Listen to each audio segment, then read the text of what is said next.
Joining us today, we have Marina Cameron. Marina is a training specialist at the Institute for Trauma and Resilience Studies at Florida State University. She develops immersive and impactful training programs for multidisciplinary professionals. She's earned her master's in social work from FSU and served as an adjunct faculty member there as well. Marina is involved in various trauma prevention efforts and has diverse experience in educating clients, students, and communities on trauma informed care, substance misuse, and resilience. Her professional interests includes preventing adverse childhood experiences, supporting survivors of violence, and advocating for neurodivergency in social services. Hi and welcome. Again, I am Marina Cameron from the Institute for Trauma and Resilience Studies, and we have worked on several projects with the Florida Institute for Child Welfare. So it is an honor to be here with you all and getting to talk about this very important topic. So today is all about helping you strengthen collaboration in your multidisciplinary team because let's be honest, this work is tough, right? And you shouldn't have to feel like you have to do it on your own. So this webinar introduces a brand new self-paced lightning course designed for child welfare professionals by the Florida Institute for Child Welfare. It's built around the real challenges professionals face every day and aligns with Florida statutes and trauma-informed practice. This specific course is a 3-hour course and it will be launching this summer, and I really encourage you all to check it out. So let's take a quick look at what we'll cover today so you know what to expect. By the end of the session, you'll be able to recognize the purpose and structure of multidisciplinary teams in child welfare. You'll also see me abbreviate multidisciplinary teams as MDTs throughout the presentation. You'll also identify common barriers that impact effective teamwork and collaboration. You'll apply strategies for improving communication, navigating conflict, and strengthening team dynamics. Additionally, you'll understand how trauma-informed principles enhance multidisciplinary team functioning and support for children and families. And finally, you'll get a chance to reflect on your own experiences with the team and maybe what's working well and where you might want to grow. My goal is that you'll leave this session not only with new insights, but with practical tools that you can use in your everyday work. So I want you all to just take a moment to think about your own role. Why are multidisciplinary teams essential in your work? Feel free to just reflect on this on your own, or you can share your own thoughts in the chat. So when multidisciplinary teams are functioning well, oh, I'm seeing now everyone has a different perspective. I love that. Thank you, Tracy. Okay, I love that. Equal to asking why Marvel made the Avengers. Holistic approach to making sure all needs are met, keep communication open. Absolutely, 100%. Yeah, so you're touching on a lot of things that we're going to discuss in this training. So when multidisciplinary teams are functioning well, you will notice better coordination and communication. You'll notice more comprehensive assessments, shared learning and professional development, transparency and accountability, and holistic support for children and families. So multidisciplinary teams bring together professionals from various fields. So there's social work, there's law enforcement, healthcare, education, child welfare, and all of these are brought together to address complex needs within the child welfare system. These teams allow us to combine our perspectives and develop solutions that are more well-rounded and person and family centered. So who is in a multidisciplinary team? So under Florida law, there are required members like the child, if that's appropriate, family, caregivers, DCF and CBC representatives, and optional members such as therapists, school staff, attorneys, or guardian ad litems. Having a wide circle of support helps ensure that we make decisions that are informed by the full picture of a child's life and their needs. This statute reinforces that multidisciplinary teams are not just procedural, that they're purpose-driven. So the goal is to build shared accountability and promote engagement from everyone involved in the child's life, including the family. We aim for consensus, but above all, we focus on what's in the child's best interest. So some of the core goals of multidisciplinary teams in child welfare is making sure that the child's safety is prioritized through the least restrictive and most appropriate placement. Additionally, reducing the trauma of family separation, supporting meaningful connections with family whenever possible, offering thoughtful input on placement and service decisions, contributing to ongoing assessments of the child and family's evolving strengths and needs, monitoring case plans and making adjustments as circumstances change, as they do, keeping the child and family at the center of every team discussion, and taking a holistic and well-rounded approach to understanding and supporting the child's overall adjustment and well-being. So take a second to think about your own team dynamics. Who gets left out of conversations more often than they should? And the second part of that, maybe even consider how you could be someone who advocates for their voice to be included. Lindsay, thank you. Foster parents, absolutely. Guardian ad litems. So collaboration isn't just about being in the same room or even on the same Zoom call, right? It's about structured coordination, shared goals, mutual respect, and consistent follow through. When it's done well, it leads to stronger assessments, clearer communication, and more coordinated support for families. It also improves efficiency, helps us learn from each other, and makes better use of limited resources. And maybe most importantly, it builds a team culture grounded in transparency, mutual respect, and it's truly person-centered care. So let's pause for a second. In your personal experience, what makes a team work well? Drop your thoughts in the chat. It's important that we share this stuff. This helps us identify what we want more of and what to protect within our own team culture. Consistent communication, absolutely. Participation, free flow of information, brainstorming without criticism. I love that. Respect, that's extremely important. And respect for other people's roles and knowledge, right? Active listening, absolutely. And that goes hand in hand, right, with open communication, for sure. So I'm just going to go through 8 essential elements that help multidisciplinary teams function effectively. So it really starts with having a clear role and purpose. Everyone should understand why they're at the table and what they specifically contribute. Strong leadership and organization keep the team focused and moving toward these shared goals. You also need a range of professional expertise. Different perspectives make for better decisions. A supportive infrastructure, so like shared calendars or regular meeting times, this can help the team stay coordinated. Proactive engagement means including families in decisions, not just talking about them amongst the team. Connections with other services and teams strengthen support and reduce duplication. Being aware of team dynamics and how people work together is key. And finally, creating supportive environments, whether virtual or in person, helps everyone feel safe to speak up and contribute. It helps build empowerment amongst the team. This is the big takeaway, right? So collaboration doesn't just happen because we care. It takes structure and it takes intention as well. When we treat collaboration like a skill, not just a meeting, we start to see real change in how our teams function.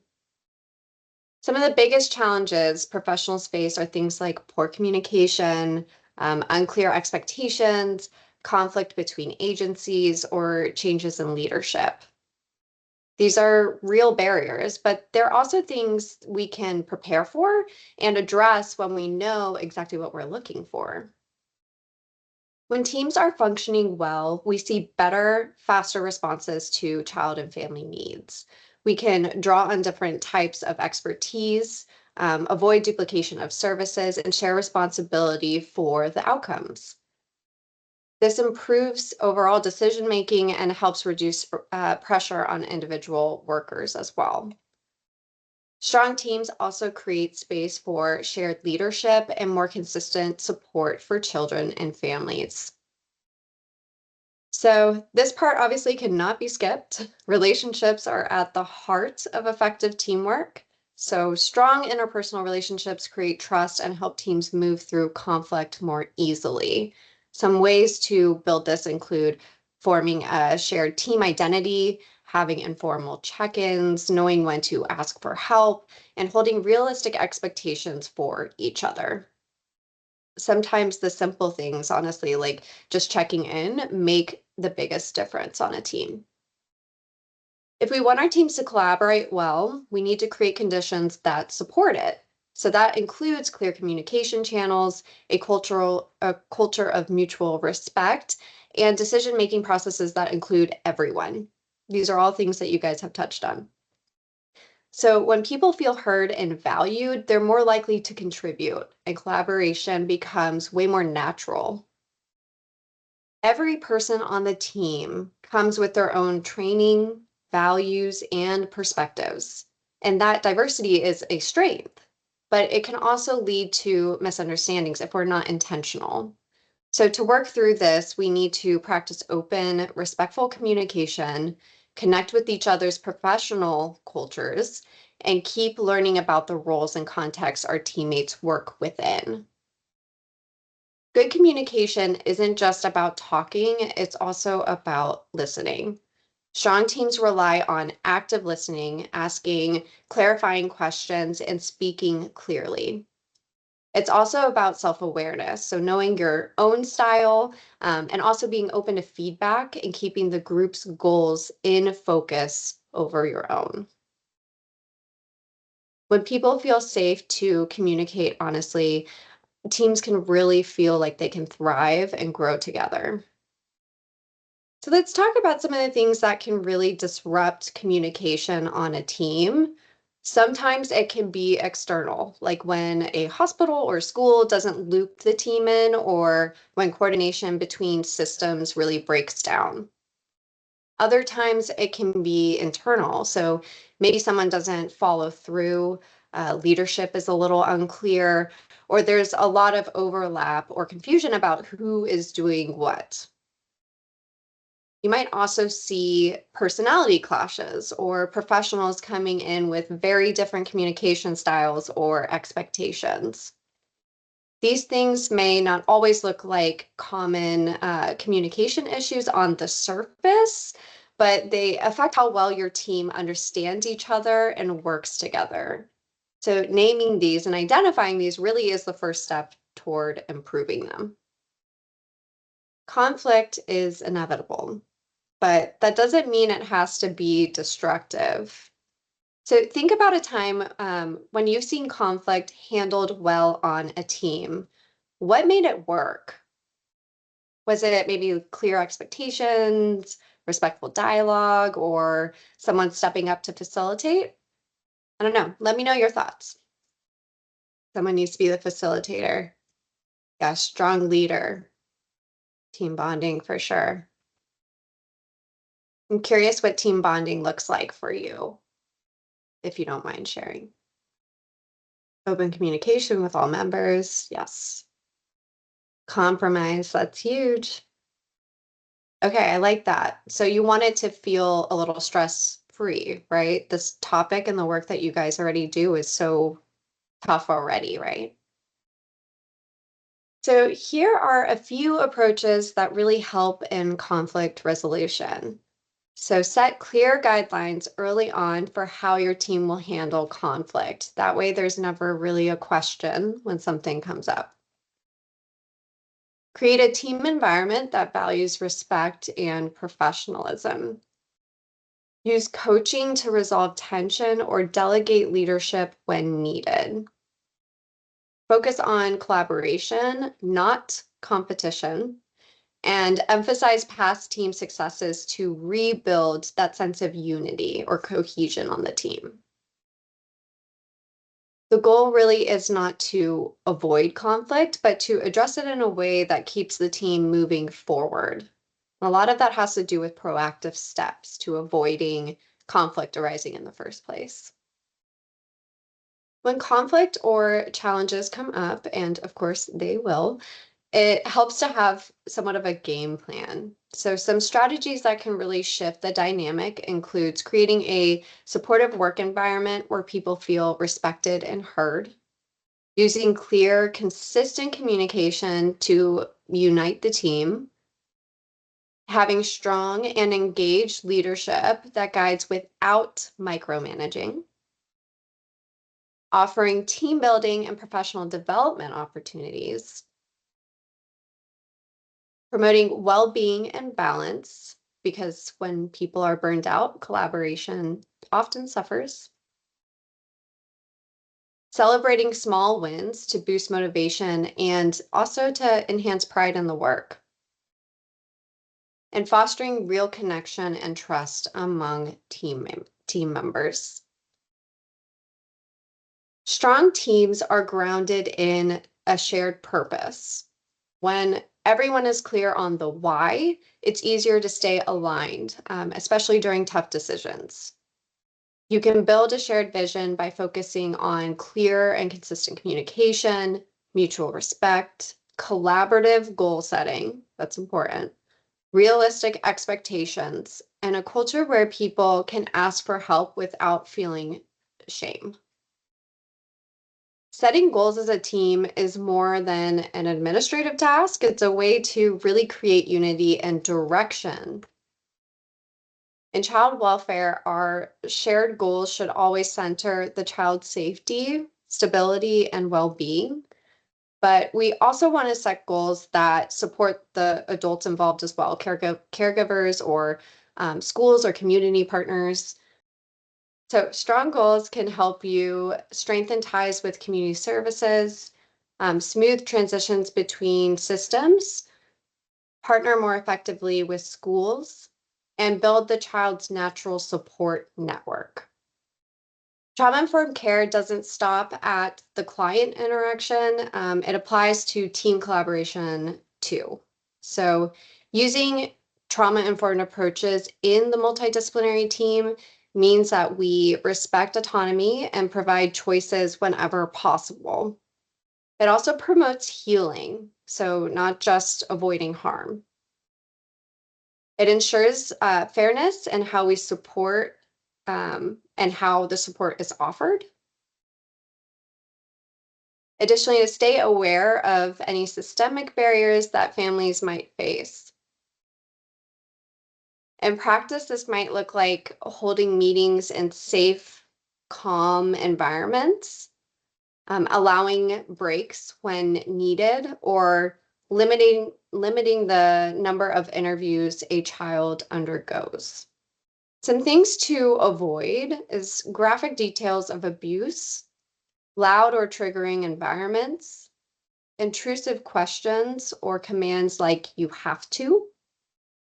Instead, aim to use calm and age-appropriate spaces, involve multiple team members for support, build in time for families to process, reduce the number of interviews when possible, and also to be mindful of any potential triggers. Once you build a strong team, the next challenge is maintaining it, especially in a field with high turnover and high stress. So some key strategies include regular and timely feedback to prevent misunderstandings, especially from escalating. Cultivating trust and respect, and this is where all team members can feel safe to speak up and say what's on their mind.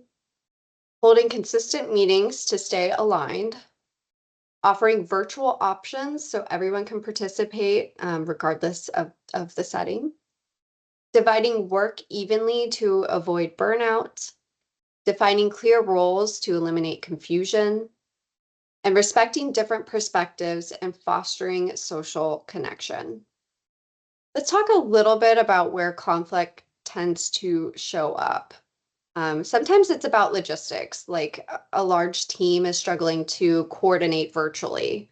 Other times it's about more sensitive issues like miscommunication or lack of clarity, competition for limited resources, varying role dynamics, or a perceived authority, differences in how people approach their roles based on their professional norms.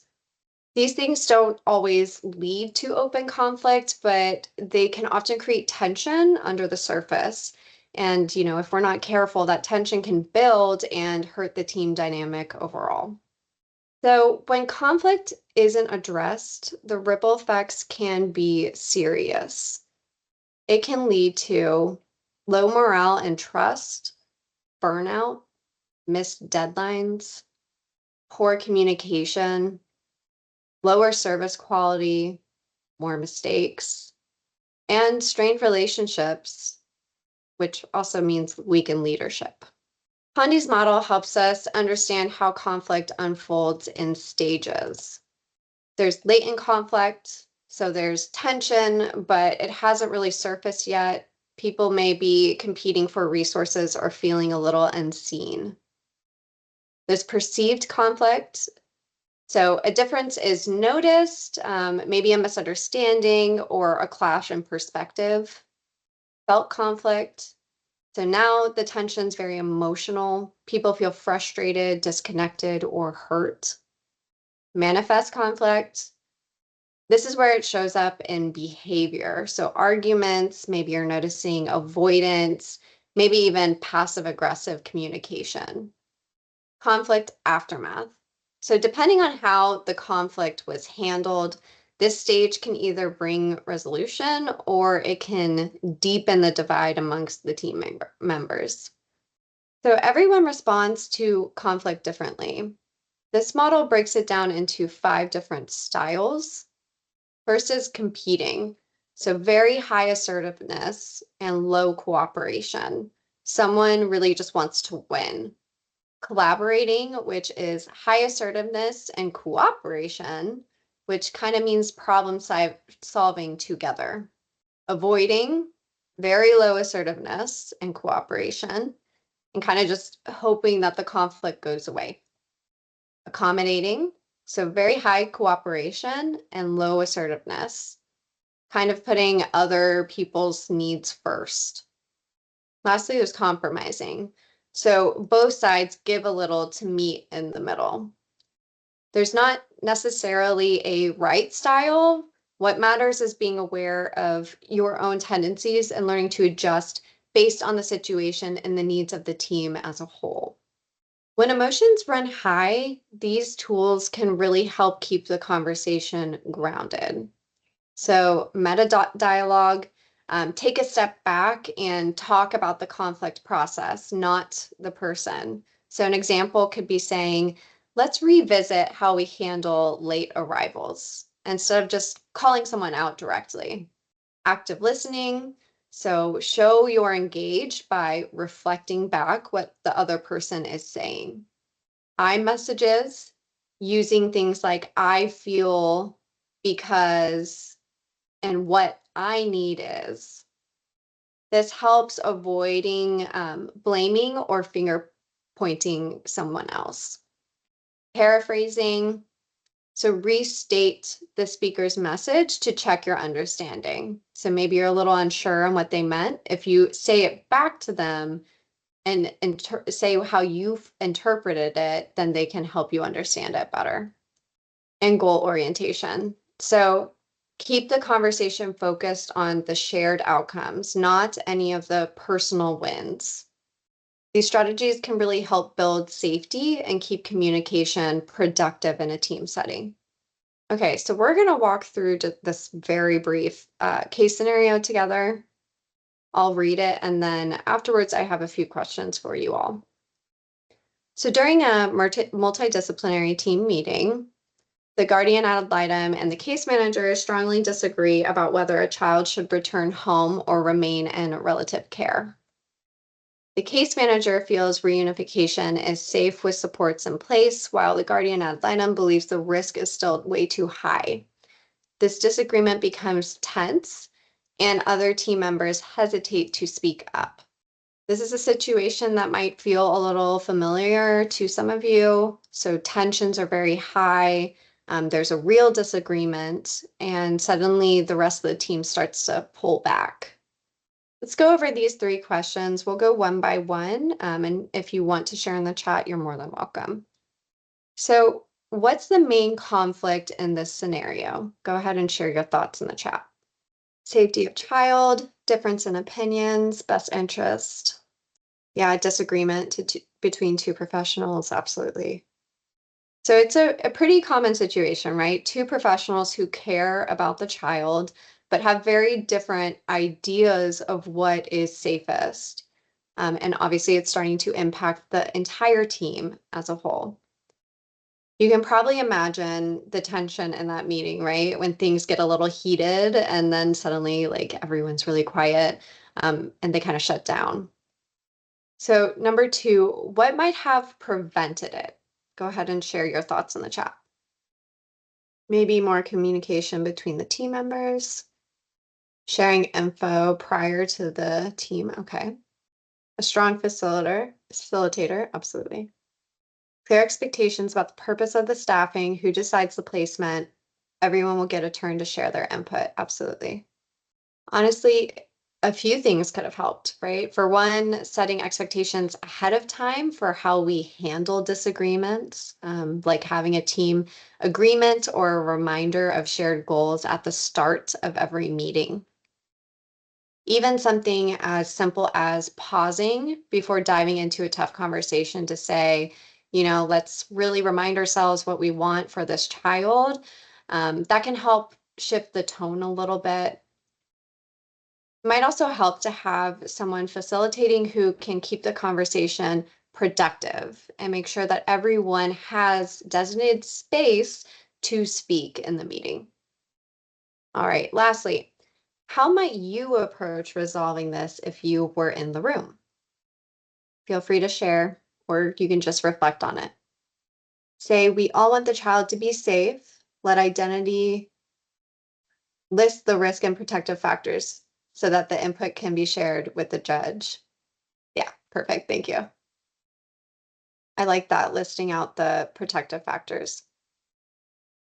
I think it's important for everyone to feel heard. Ask what makes them feel it is safe versus unsafe. Absolutely. Could not agree more. So, right, one option is to pause, right, and validate both perspectives. Just naming what each person is trying to protect or prioritize can really go a long way. When you think about 2 people having conflict and going at it, the emotion can get involved. It can become heated, and they might start repeating the same things over and over again just to prove their point, right? But if we can just pause and look at both perspectives, like someone said, make a list, that can help really open up the space to see on paper, see in person and tangible what we're arguing about and come up with a compromise between both perspectives. So then you try to bring it back to the team's shared mission, keeping the child safe and supported. You could ask something like, what would each of these options look like if we had the right supports in place? That opens the door to creative problem solving rather than staying stuck in a either or kind of thinking. Yeah, Yvonne, I like that. Stating to the team that I will ask each person to list protective and risk factors. Absolutely. That way you get every single team member's input. So if you do all that and things still feel too tense, it might be helpful to suggest a follow-up with a smaller group to work through it in a more focused space. So you cannot be a effective team member or serve families well if you're running on empty. So some very simple self-care strategies include doing a daily check-in with yourself, maybe moving your body, even just stretching at your desk. Additionally, practicing mindfulness or breath work, and reaching out for support when needed. It's important to know that self-care strategies like this is not indulgent, it's necessary. And it's something that we should be modeling for others too. Team care matters just as much as individual self-care. So teams that care for each other are stronger, more cohesive, and more resilient. You can support team well-being by holding regular check-ins, doing small team care activities like starting meetings with a moment to breathe or to just share something nice about your week. Saying thank you often, it really does matter. Showing gratitude. Creating a culture of support, openness, and psychological safety is imperative. So these really small habits can help build trust and make the tough days easier to handle together. So this was just a really brief session and introduction to this course that the Florida Institute for Child Welfare is launching this summer. It's called Child Welfare Professionals Working in Multidisciplinary Teams.